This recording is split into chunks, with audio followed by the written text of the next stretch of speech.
Al Instituto Cervantes de Río de Janeiro. Bienvenidos. Voy a hablar en español, la lengua cervantina. Voy a ir poco a poco. Es realmente un gran placer hoy estar aquí con Alberto presentando este libro, La contraseña de los solitarios, diarios de escritores, pero ya en su avatar portugués, como A seña dos solitarios, diario de escritores, y junto con la presentación del libro y de la traducción, también estamos presentando el nacimiento de una nueva editorial.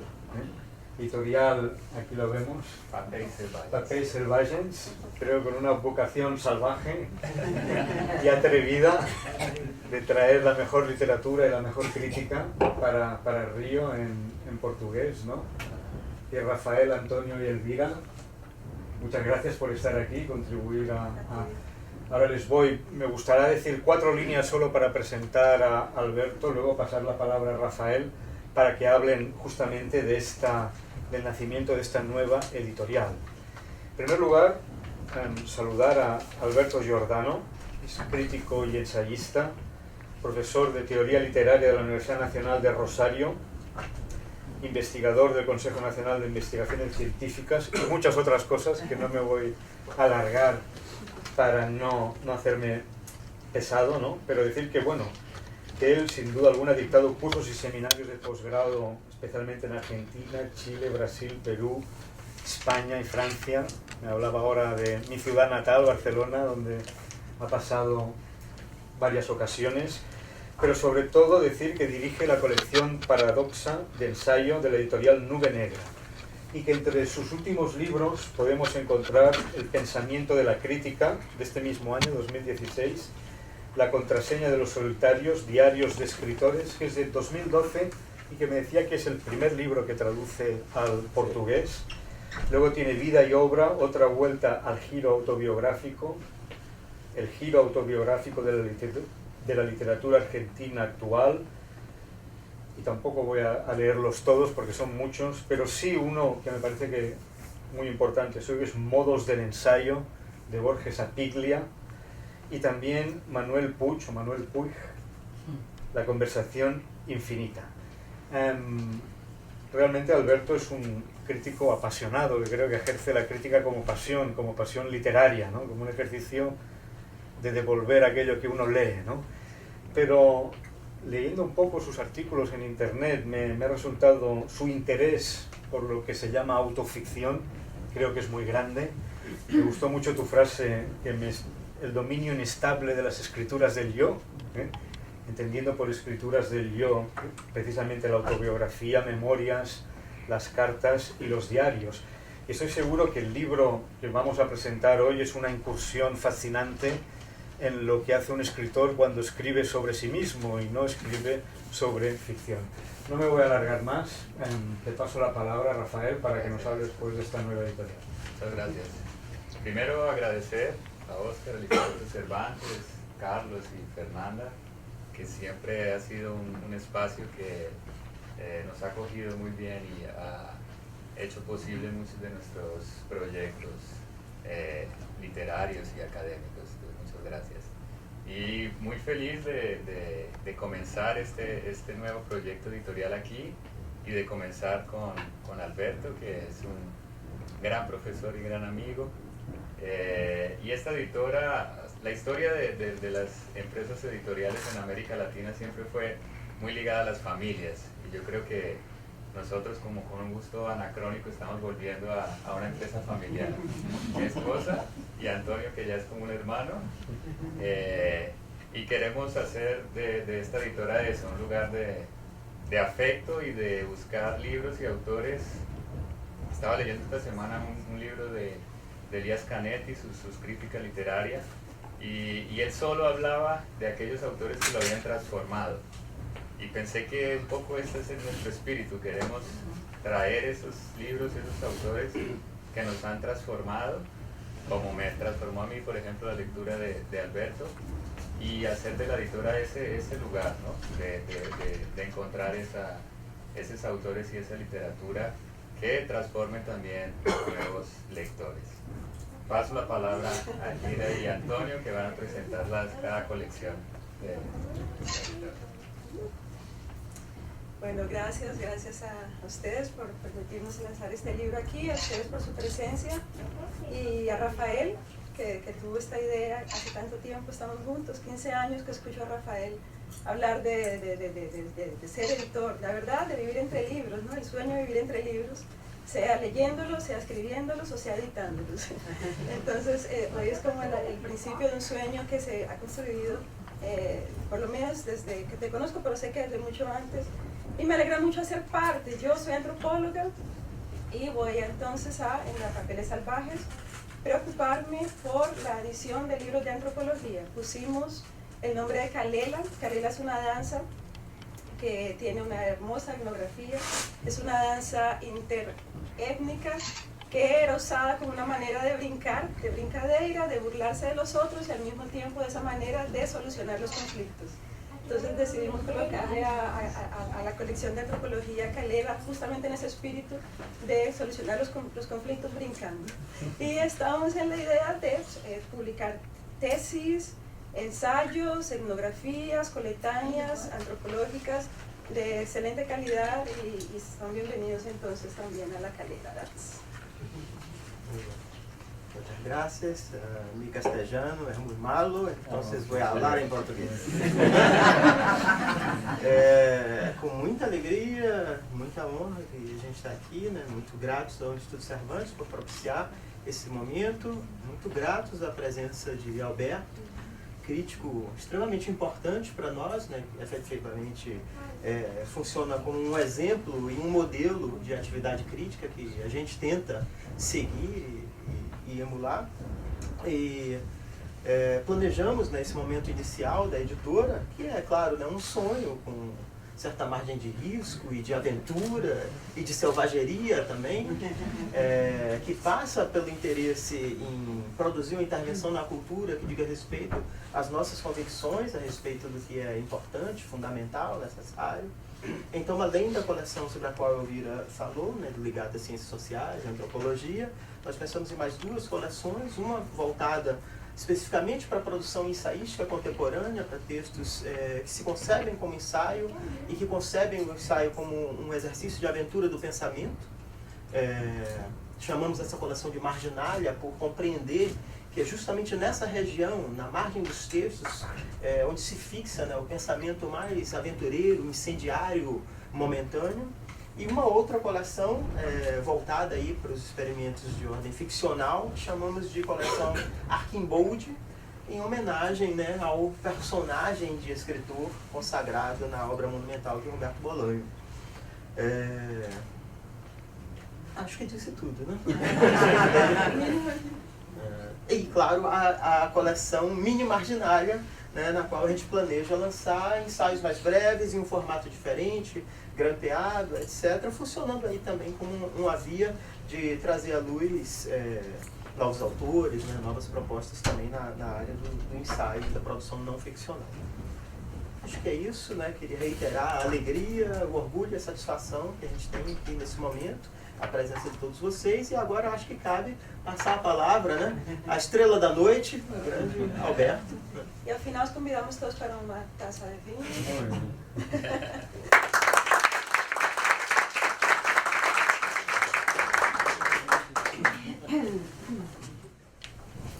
Pasa algo extraño.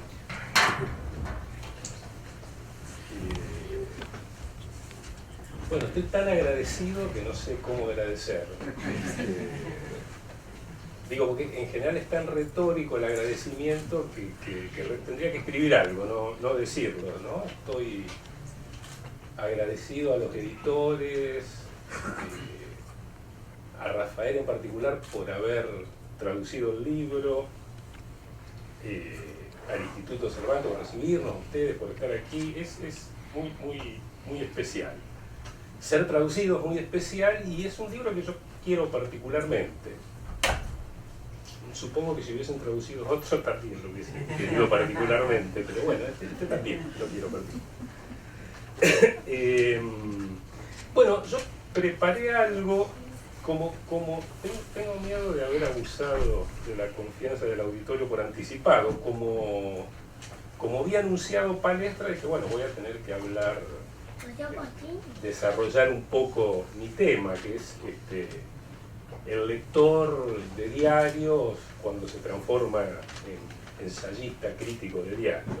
Así que bueno, voy a leer un poco algo de lo que ha sido mi experiencia, que es la que aparece reflejada en el libro.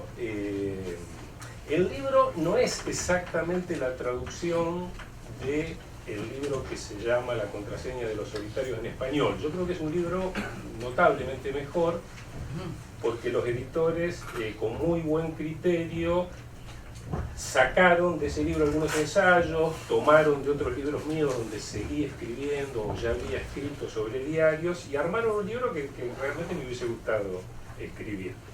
Voy a ver si lo traduzco al español próximamente. Bueno, leo. Mucho antes de que me interesasen como objetos de estudio, como temas para la composición de ensayos críticos, las escrituras de vidas reales, los géneros autobiográficos, me atrajeron como lector vivamente. Me aficioné a la lectura de diarios, correspondencias, memorias y autobiografías, como otros a la novela policial o a la ciencia ficción, con un entusiasmo siempre renovado. Tanto es así que hasta mis elecciones profesionales más significativas respondieron al influjo de estas pasiones lectoras. El interés por el ensayo, como tema y método de trabajo, estuvo ligado desde un comienzo a la idea de que, en el campo de las humanidades, el saber procede, según su forma, la del ensayo, pero también al costado autobiográfico del género. El ensayo como testimonio y rememoración de lo que ocurrió mientras leíamos, como tentativa de revivir, con los recursos de la teoría y la argumentación, los afectos implicados en los encuentros con la literatura. Que después de un tiempo de ejercicio profesional me terminara convirtiendo en especialista, entre comillas, en las escrituras del yo, fue menos el resultado de una decisión estratégica que la consecuencia inevitable del interés por responder mientras escribo a lo que vigoriza mis módicas posibilidades de pensar y sentir. Las comillas irónicas de las que pende especialista permiten que me identifique con una profesión de fe que deslizó Fernando Savater en su autobiografía. Dice Savater: nunca me especialicé, o mejor dicho, nunca dejé de permanecer especializado en mí, en lo que me emocionaba, divertía o estimulaba. Mi interés en las escrituras del yo, como crítico que recuerda e interroga las lecturas que lo conmovieron, no es ajeno al valor documental del que suelen cargarse los textos autobiográficos, pero este interés reposa sobre todo en la dimensión performativa del acto de escribir la propia vida, en las transformaciones que sufren los procesos vitales por la intervención de las escrituras de sí mismo. De un diario o unas memorias me atraen sus posibilidades de registrar y narrar vivencias personales, proyectando sobre la esfera de lo público la luz sutil que brota de lo privado, pero lo que en verdad me conmueve y me arroja a las aventuras de la imaginación conjetural son los modos en que una notación circunstancial o el recuerdo de una escena pueden manifestar las experiencias íntimas que los recorren casi imperceptiblemente. Parafraseando una sentencia del filósofo español José Luis Pardo, se podría afirmar que las inclinaciones íntimas del autobiógrafo, secretas e intransferibles, son lo que ni la notación ni el relato de las vivencias personales pueden capturar directamente, porque son la fuerza impersonal que mueve a un sujeto a escribirse. De la presencia misteriosa de lo íntimo dependería entonces el efecto de autenticidad de una escritura autobiográfica. la certidumbre que gana al lector de que la vida es eso que las palabras no pueden, pero querrían decir. Escribir la propia vida puede ser también una forma de vivirla. Para abrirse a lo desconocido y perderse en lo indeterminado, o para preservarse idéntico a través de la objetivación.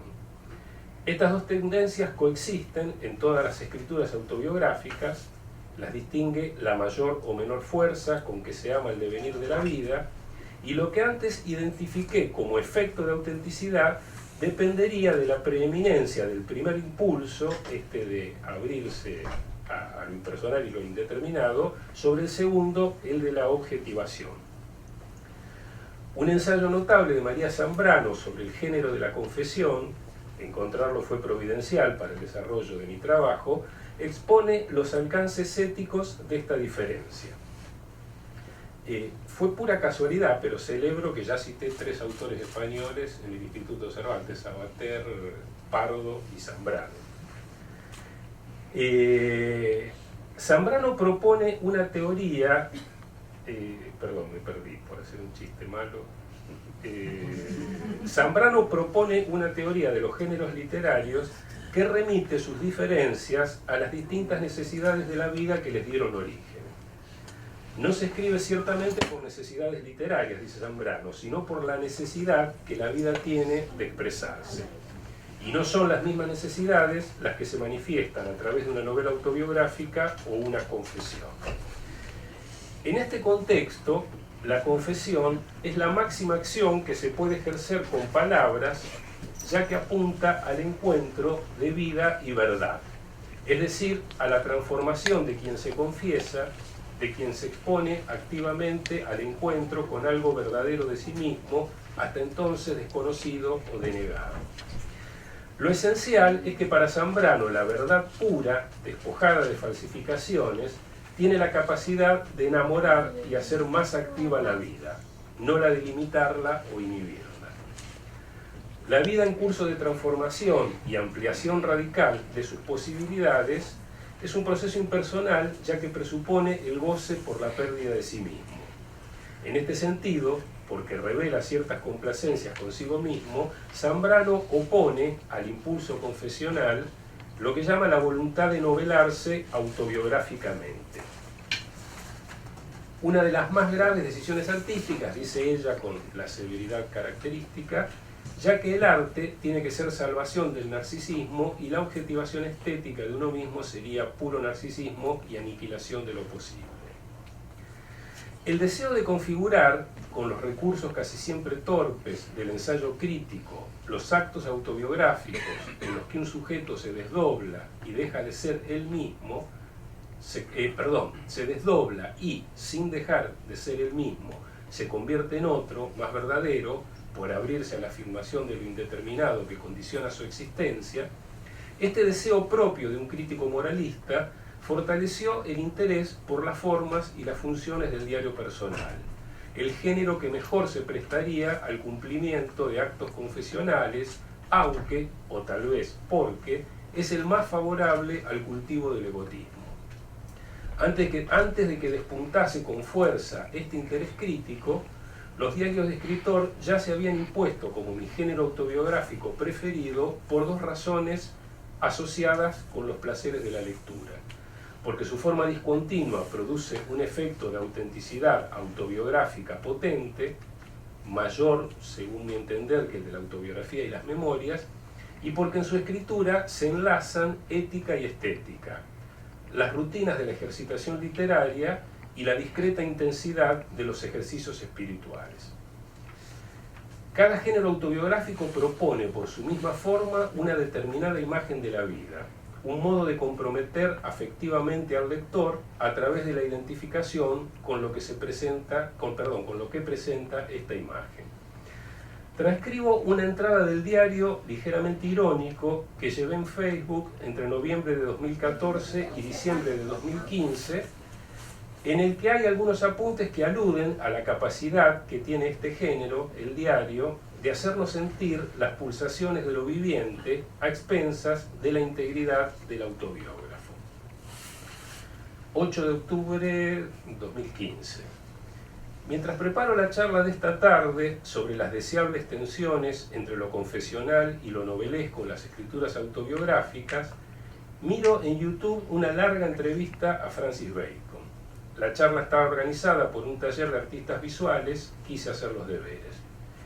Bacon concede a la casualidad un rol decisivo en el proceso de su vida y de su obra, y reconoce varias veces, sin imposturas, con lúcida aceptación, que nunca logró lo que perseguía, representar o presentar los colores que se combinan en el interior de una boca. La boca tensionada por el grito es, como se sabe, uno de los rasgos que individualizan la obra de Bacon. Mientras preparo la charla, después de ver el documental, me gana la certidumbre de que la narración o el registro de una vida solo pueden transmitir la sensación de algo viviente, como si dijésemos sensación de posibilidad, si la escritura o la conversación que la tienen en cuenta profundizan o al menos señalan la intimidad entre la idea de existencia humana y las de indefinición, azar e incumplimiento. De lo contrario, porque se ama más a la persona autobiografiada que a la vida, se cuela la idea de destino asociada a las de permanencia, continuidad y logro, y se terminan narrando o registrando existencias ejemplares, vidas paradigmáticas, que lo único que pueden transmitir, más allá de lo que representan, es sensación de cosas muertas. Las autobiografías casi siempre fracasan ahí terminó la entrada. Las autobiografías casi siempre fracasan en el intento de reanimar el pasado porque operan retrospectivamente, desde un presente de impostada fijeza, la conformidad del escritor con lo que fue y está siendo su vida, a la que considera algo digno de ser contado.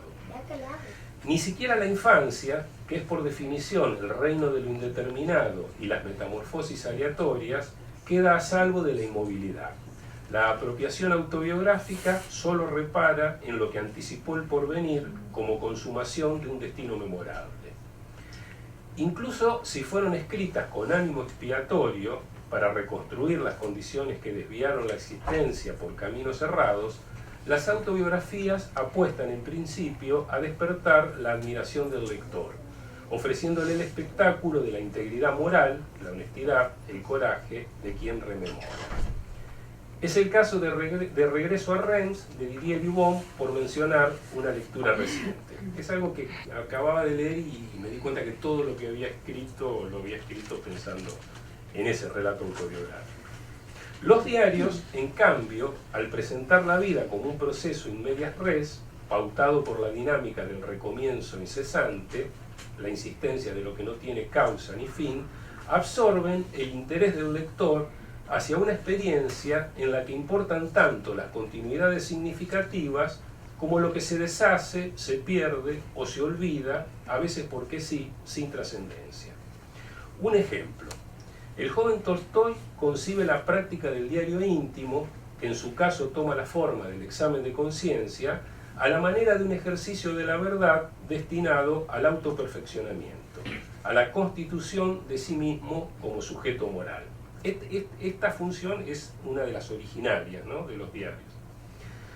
A veces el registro seriado de las faltas se convierte, ante los ojos del lector, que puede ver más y más lejos que quien vive, el registro de las faltas se convierte en un medio para que el diarista experimente la no verdad de lo que considera verdadero, la indeterminación extramoral de los impulsos que lo gobiernan. Durante los primeros meses de 1855, casi todas las mañanas, después de haber consignado las pérdidas alarmantes de la última noche, Tolstói anota su firme propósito de no volver a jugar, como si en la jornada anterior no hubiese quedado registrado lo mismo. Así, el cuaderno de debilidades, como él lo llama, que puso al servicio de su imperecedera y siempre inobservada voluntad de corrección, se convierte en un testimonio de cuánto lo apasiona dilapidar los bienes familiares, más acá de la sanción y el propósito de enmienda, y también en un recurso para experimentar el goce incomprensible de otros despilfarros, los del tiempo y la convicción moral necesarios para escribir cada entrada. Cuenta Julio Ramón Ribeiro, en la nota que precede a La tentación del fracaso, que se aficionó a la lectura de diarios íntimos en la adolescencia cuando descubrió el de Amiel en la biblioteca familiar. La pasión no declinó con el tiempo y lo terminó convirtiendo en coleccionista y un buen conocedor del género. Recuerda que siempre leyó cuanto diario caía en sus manos. Diarios de poetas, de pintores, de músicos, de políticos, de viajeros, así como de cortesanas, de policías o de rateros. Como presunto especialista, estos recuerdos de Ribeiro no pueden menos que incomodarme. Con excepción de los de Samuel Pepys, algunos artistas plásticos y una ex paciente de Lacan cautiva de la sugestión, solo leí diarios de escritores, a veces de escritores cuyas obras desconocía o no me interesaban. Lo que me atrae de un modo casi excluyente es cómo se implican en lo privado, según las inclinaciones íntimas que definen una ética existencial, cómo se implican literatura, vida y vida literaria. El horizonte más general para lo que ocurre en un diario de escritor lo delimita la institución literatura, en la que el diarista busca hacerse o conservar un lugar imaginario. La institución literatura, con su historia, sus taxonomías, las condiciones culturales de su práctica, los debates en los que se confrontan criterios de valoración antagónicos. En el corazón secreto de cada entrada, si el lector entra en intimidad con la intimidad de quien la escribió, se pueden escuchar las pulsaciones de la vida, la prosecución de los impulsos de supervivencia que expanden o contraen al cuerpo en estado de escritura. Los rastros de esas pulsaciones le dan una coloratura afectiva, un matiz ambiguo a las imágenes de sí mismo que construyen los escritores diaristas para responder a expectativas institucionales. Como, por ejemplo, los rastros de la malquerencia que debilitan y vuelven encantadoras las imágenes heroicas de Ángel Rama en pose de intelectual latinoamericano, o el brillo misterioso que la confianza ciega en sí misma le da a las figuraciones de Rosa Chazelle como escritora fracasada. El registro de la vida literaria, o sea, literatura, vida y vida literaria, el registro de la vida literaria, la pública y la privada, es lo primero que vuelve interesante un diario por el hecho de que quien lo lleva es un escritor. Este registro expone los plegamientos y las desarticulaciones entre el dominio institucional, que es donde el escritor se individualiza en términos sociológicos y formales, y la insistencia de las inclinaciones afectivas. Este dominio comprende realidades diversas como los hábitos y los rituales propios del oficio, los recursos para resolver las tensiones entre el deseo de repliegue y la búsqueda de sociabilidad, los avatares de la escritura de la obra y las incidencias de su recepción, las solidaridades y los conflictos entre las búsquedas literarias y los ejercicios intimistas. La necesidad de darle una coartada teórica a la obstinación en una preferencia me llevó a acuñar el concepto de diario de escritor, a atribuirle a esta expresión descriptiva un alcance conceptual que pudiese orientar el trabajo crítico en determinadas direcciones. Cuando veo que otros colegas la usan y mencionan algunos de mis ensayos como referencia, siento satisfacción, pero también incomodidad, aunque el uso dé pruebas de su eficacia, como si estuviésemos en presencia de un equívoco por haberse tomado demasiado en serio algo que no fue más que una ocurrencia. Por diario de escritor entiendo un cuaderno en el que el registro de lo privado y lo público aparece iluminado de tanto en tanto por una reflexión sobre las condiciones y las imposibilidades del encuentro entre notación y vida. Una reflexión que el diarista sitúa desde un punto de vista literario. La interrogación a veces se circunscribe a cuestiones retóricas, cómo nombrar un matiz, cómo fijar el vértigo de lo circunstancial, pero otras moviliza una deliberación de alcances múltiples sobre qué tan eficaz puede resultar el hábito, disciplina, pasión, manía, de anotar algo en cada jornada.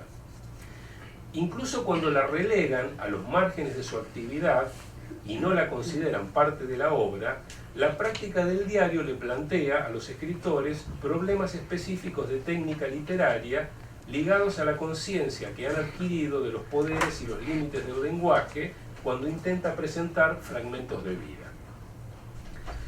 Como el horizonte de la publicación, y no necesariamente póstuma, siempre está presente, al diarista escritor también se le plantean inquietudes propias de un autobiógrafo sobre las posibilidades o los riesgos de la autofiguración. ¿A través de qué imagen se lo reconocerá cuando se publiquen sus cuadernos? ¿La de un egotista impenitente, un moralista anacrónico, una asceta del estilo o un experimentador? Al hablar de punto de vista literario, pienso a la vez en exigencias institucionales determinadas históricamente y en los requerimientos del deseo de literatura, deseo de un encuentro inmediato entre vida y lenguaje, que liga secretamente al escritor con su obra. Una entrada del diario de Ribeiro, 8 de enero de 1960. Relectura de mi diario, un poco abuelo de pájaros, deteniéndome aquí y allá. Empecé por el cuaderno más viejo, el del año 1950. Es casi legible, salvo 4 o 5 páginas que no he tarjado. El cuaderno verde de París es interesante, pero tiene mucha basura. Las páginas de Morcel están mejor. Solo entonces comencé a darme cuenta de que el diario formaba parte de mi obra y no solamente de mi vida. Los mejores son los diarios de Berlín y de Lima a mi regreso. En ellos creo haber encontrado el estilo del diario íntimo, un estilo apretado, expresivo, que interesa no solamente como testimonio, sino también como literatura. Si continúo por el mismo camino, creo que mi diario, de aquí a algunos años, será probablemente la más importante de mis obras. Esto no me alegra, ciertamente. Yo creo que ese destino se cumplió y a los lectores nos alegra muchísimo. Hay al menos 2 cosas para subrayar en esta entrada del diario de Ribeiro. La primera es que para un escritor, el estilo de los apuntes que registran vestigios de una jornada supone un arte literario que, como cualquier otro, es cuestión de aprendizaje. Los efectos de ligereza y espontaneidad con los que se busca transmitir la sensación del tiempo que pasa al margen de compromisos y obligaciones se consiguen después de años de ejercicio y casi siempre a través de la práctica de un ascetismo sintáctico. Para conquistar un estilo literario que no violente con excesos retóricos la discreción del transcurrir, el diarista debe renunciar muchas veces a los recursos laboriosamente adquiridos de la literatura. Lo hace por lo mismo que lo define como escritor, el deseo de capturar el paso de la vida a través del lenguaje. Algunos diarios de escritor lo consiguen con una intensidad que muchas narraciones añoran. Pienso en el caso de Rosa Chacel, que acabo de ver su retrato en un pasillo. Lo que no siempre consiguió con las técnicas exigentes de la novela moderna, lo alcanzó gracias al estilo apretado y la estructuración discontinua e iterativa del diario. Imprimirle al registro circunstancial un acento o una tónica que muestran, más acá de lo que las palabras testimonian, el proceso de la vida como cosa informe, trabada, estrangulada. Lo otro para subrayar en los apuntes de Ribeiro es la existencia del conflicto entre obra y diario que se le plantea a casi todos los escritores diaristas. Están los que se resisten infructuosamente a dejarse atraer por el deseo casi injustificable de llevar un diario para no dilapidar el tiempo y las fuerzas que deberían dedicar a la obra. Toman notas en el diario para amonestarse por estar haciéndolo o en tiempos de sequedad creativa para mantenerse flexibles y vigorosos. No es raro que en algún momento los sobresalte la evidencia de que el ejercicio compensatorio se convirtió en una vía propicia para la distracción, incluso para el abandono, y vuelvan a amonestarse. Barthes escribió que el personaje del diarista siempre es un loco, Piglia, que es un clown.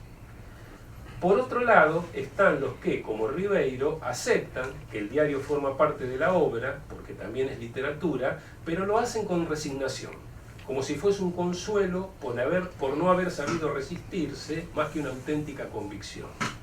No es raro entonces que igual se encarnicen con el género, porque sustituye la búsqueda de impersonalidad por la autocontemplación, como lo hace el propio Ribeiro, que en otra entrada de su diario, la del 27 de noviembre de 1960, lo llama al diario enano maléfico y devorador.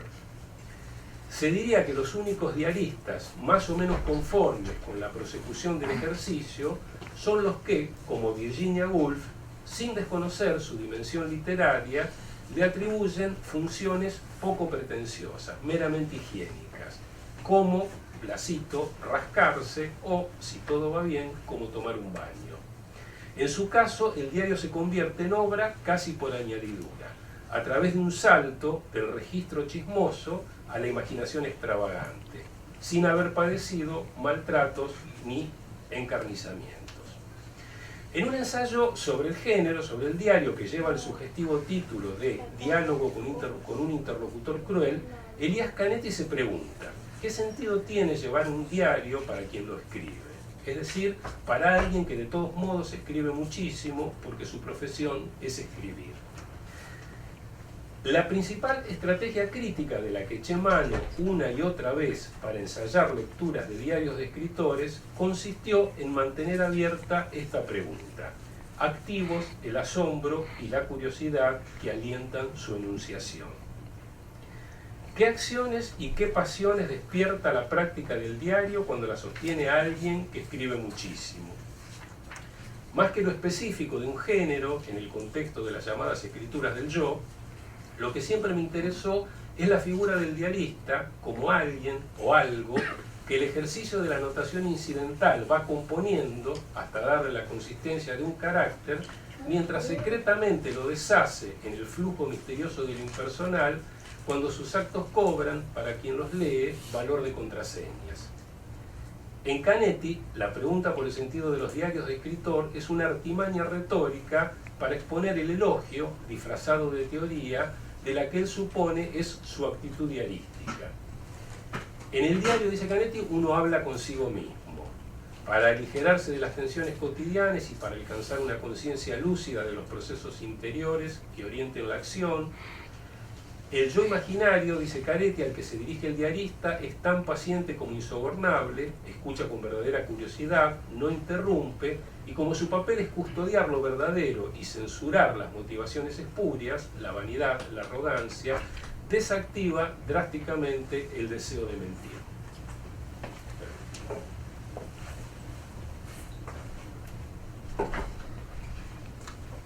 Basta con una cita del nada pretencioso diario de Lord Byron, el que busca ser sincero se engaña a sí mismo más que a los demás, para impugnar la anacrónica ingenuidad de Canetti. No alcanza con no mentir para decir la verdad. La falsificación es el destino y no una alternativa opuesta a la franqueza de cualquier escritura de sí mismo. Y sin embargo, el mito de la sinceridad resiste, incluso entre quienes lo someten a los cuestionamientos más rigurosos, porque acaso las posibilidades del intimismo dependan de su supervivencia, más allá de lo que la razón filosófica o psicoanalítica dictamine con argumentos irrebatibles. Y ya voy terminando. Barthes dedicó uno de sus mejores ensayos, Deliberación, al examen de las razones por las que ya no resultaría conveniente apostar a la transformación del diario personal en obra literaria. Según su juicio, el intimismo del diario es hoy en día imposible porque los escritores modernos reniegan del estatuto psicológico del yo y se resisten a hablar de sí mismos en primera persona.